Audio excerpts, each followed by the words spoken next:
Sanibonani guys, kaMonqobile niphathela amazwi la eThonga ngomhla ka-30 October. Guys, uZama-ke besesene-stress namanje ukuthi ubaba wakhe uNtanzi akamkhulumisi, selokhu nje emtshela ukuthi ukhulelwe.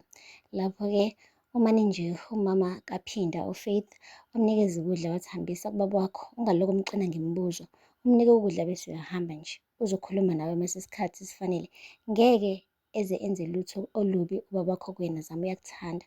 Wathi hayibo ma, uzothini uma ngasethiwa uNtanzi ubulala uSanele-ke manje? Wathi hayi bo, angeke akwenze lokho, asoze akuzwise ubuhlungu ubaba wakho wena, hambisa ukudla kuzoba right. Nangampela wahamba kuZama wakuhambisa ukudla, kanti uphinde ulalele iy'ndaba, uhambile wabuza uMam Faith ukuthi hayibo ma, uZama ukhulelwe? Wamane nje uMam Faith wathula ngoba uyamazi umfana wakhe ukuthi uyamthanda vele uZama. Hambile-ke guys, uphinda wamconfront uZama, wambuza kahle ukuthi ubonani ngampela kula bafana bakaMagwaza. Kungani ngaso sonke isikhathi mibona umfana wakaMagwaza amane ayineke njengehembe? Wamane wathi uZama, yeyi ungalinge nje uyiqhathanise nabo, abafani nawe. Wathi vele abafani nami, mina ngikuthanda kabi, asoze futhi laba bakuthanda ukudlula mina. Wathi lalela wePhinda, wahluleka wena unami ehhotela, sibabili qi ukungenzela oPhinda abancane noZama abancane.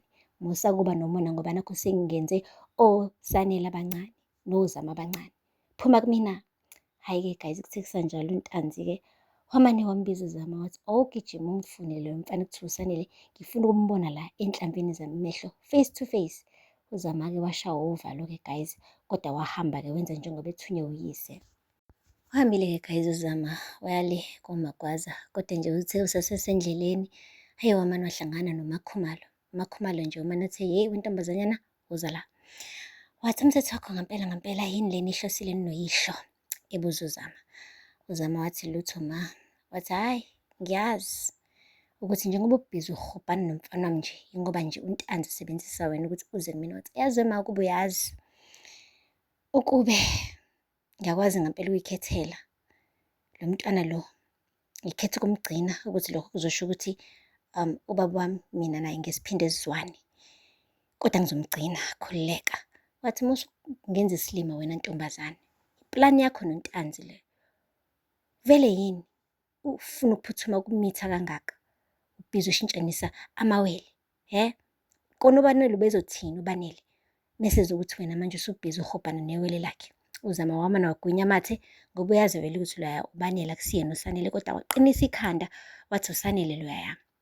Washo futhi ukuthi wema, maningi kabi amadoda la ngaphandle ayigwili engingaya kuwona mina ngingashada nanoma ngingavuka nemiliyoneri nebhiliyoneri, kodwa ngikhetha uSanele ngoba ngiyamthanda uSanele. Eyi, wamane wacasuka koMakhumalo wathi wazini kuthando wena? Wathi wema, bengicela manje-ke unake iy'ndaba zakho. Washintsha guys uZama, wathi bengicela unake iy'ndaba zakho uhlukane nami phansi, ngoba uma uqhubeka kanjena uzomswela uSanele. Kanti-ke futhi akuyena kuphela ozomswela, uzoswela ngisho nale ngane engiyithwele la, kungenza ungaphinde uyibone nakanye.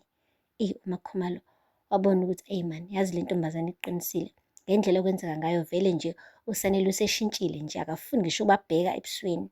Kangakanani-ke masesegizwele nengane, kutholakala ukuthi ngampela yakaMagwaza, uzophinda futhi uZama abancintshele ingane. Kanti ngineshono uMakhumalo uyathanda ukuba ukhulu, uyathanda ukuthi nje abe nabazukulu naye njengawo wonke umuntu wesimame onamadodakazi. Guys, akupheli-ke lapho.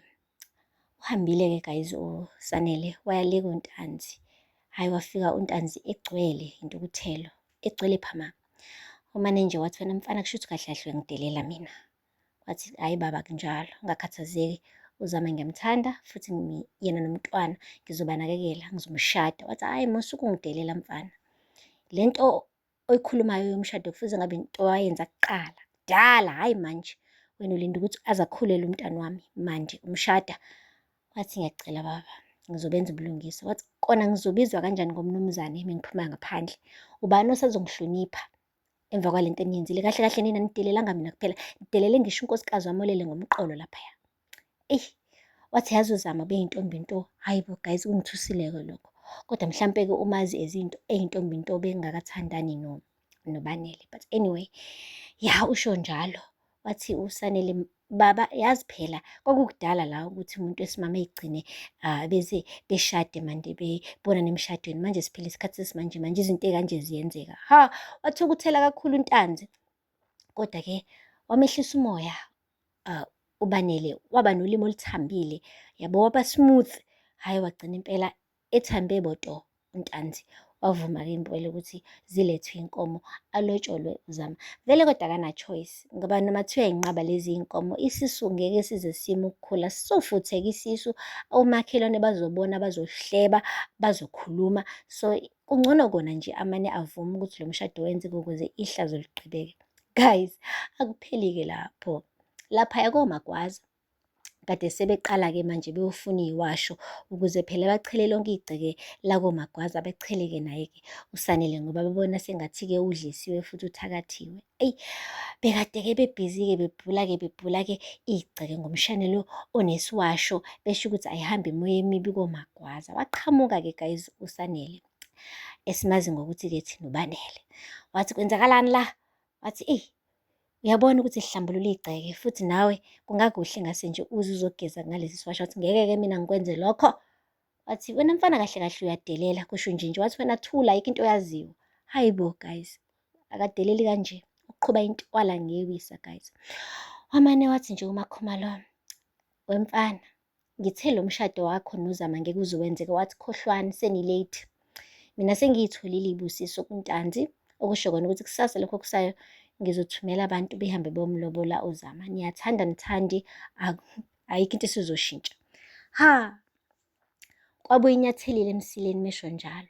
Umane nje uNokwanda wathatha lo mshanelo lo kade ephula ngawo igceke, wacobhoza kwisiwasho, wathela-ke uSanele emhlane. Waba manzi uSanele, wathukuthela uSanele, mane waqukula lonke ibhakede elinesiwasho walichitha phansi. Badinwa-ke futhi-ke labantu laba bakubo bakoMagwaza, bathi yadelela lo mfana, uchithelani-ke manje isiwasho. Wathi wena baba omncane, tshela lo nkosikazi wakho ukuthi akayeke ukungithakatha, useyangithela manje, ungithela ngey'washo engingayidingi. Wathi uyakusiza. Wathi hayi, nihlukane nami phansi mina, hlukanani nami phansi. Hayi bo guys, hayi mina ngiyazi-ke lento le, angiyazi. Uyasho ukuthi yini vele? Nithi ngithakathwe yini? Nithi ngithakathwe uma wengane yami? Yabo mekumele ngikhethe phakathi kwama wengane yami nendodana noma nendodakazi yami, mina ngohlezi ngikhetha bona kunani. Wakubeka nje kwacaca bha. Wathi nje yena akadliswanga, akathakathwanga, into nje ayenzayo kwenza ukubulungisa kuma wengane yakhe nengane yakhe. Uma ukubhekisisa kahle kahle guys, kodwa kuyiqiniso bandla, ayikho into erungu ayenzile lana uSanele. Uzama nje ukuvikela umndeni wakhe, isizukulwane sakhe naye. Kodwa-ke ngoba siyazi ukuthi oNtanzi noMagwaza-ke amanzi nopharafini guys, akaze kwazwanwa. Ngisho nale ngane eyisibusiso esibukeka njengesiqalekiso, ngisho nalo budlelwano ababakhayo sengathi nje kunobuthakathi phakathi. Guys, yeyi kunzima uma ungathandwa emzini. Yazi uma ungathandwa emzini, ayi kulukhuni Nkosi yami. Asithembe kodwa uZama-ke naye-ke uSanele uthando labo luzoqina.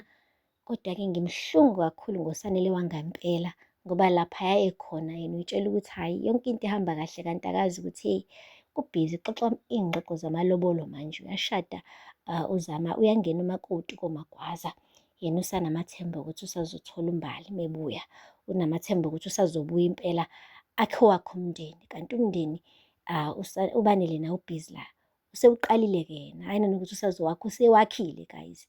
Uzobe upha ifindo maduzane, and kulowo mshado uzobe engekho uSanele, kuyobe kushada nje uBanele. And lapho meke nje kwaba khona ifindo eliboshwayo guys, lo mshado akhohlwe uSanele ukuthi ukaphinde